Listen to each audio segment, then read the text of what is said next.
আগের সরকার কোনো বিষয় স্থগিত করে গেছে আগের সরকার। মনে আছে আপনাদের? প্রাথমিক বিদ্যালয়গুলোর মধ্যে সঙ্গীত শিক্ষক নিয়োগ একবারই প্রজ্ঞাপন হয়ে গেছিল ইংরেজ সরকারের আমলে। হ্যাঁ, প্রজ্ঞাপন হয়েছিল। পরে মুসলিম জনতার, তাওহীদি জনতার প্রতিবাদের কারণে ওটা স্থগিত করেছে। তারা কি করেছিল? স্থগিত করেছিল। এখন আবার সংস্কৃতি বিষয়ক মন্ত্রণালয় শিক্ষা মন্ত্রণালয়ের কাছে সুপারিশ করেছে যে ওটা চালু করা হোক। আপনারা চালুর পক্ষে না বিপক্ষে? তো ওই বেচারা স্থগিত করেছে। এখনের কাজ হলো বাতিল করবে। এখনের দায়িত্ব কি? বাতিল করবে। এখন এক মন্ত্রণালয় থেকে আরেক মন্ত্রণালয়ে সুপারিশ গিয়েছে। যিনি সুপারিশ করেছেন, ও সুপারিশ করানোওয়ালা উনি ইসলাম সম্পর্কে, কোরআন সুন্নাহ সম্পর্কে ওনার ধারণা থাকার কথা না, স্বাভাবিক কারণে। আপনারা খেয়াল করে শুনুন একটা কথা।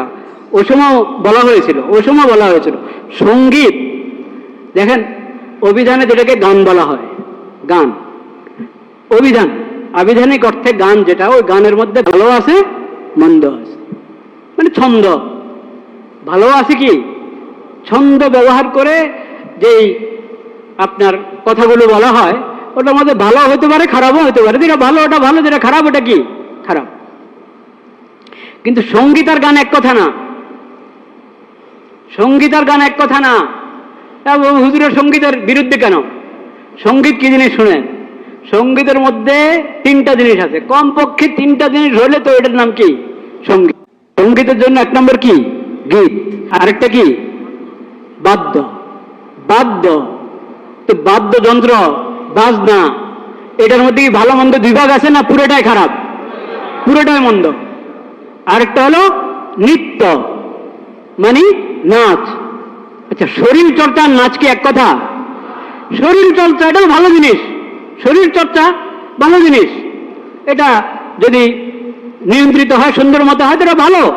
এটার বিপক্ষে কেউ না, শরীয়তে আছে এটা।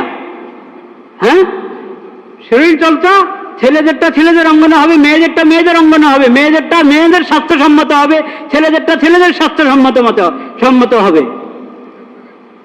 কিন্তু নাচ, এটার মধ্যে ভালো মন্দ দুই কিছু না, নাচ পুরোটাই কি? মন্দ।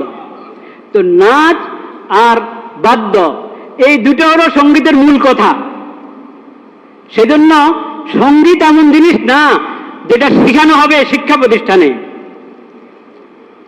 সঙ্গীত শিক্ষা প্রতিষ্ঠানে শেখানোর মতো জিনিস নয়। সেজন্য সঙ্গীতের শিক্ষক নিয়োগ দেওয়া এটা অন্যায়। আল্লাহ তাআলা সবাইকে বুঝার তৌফিক নসিব করেন।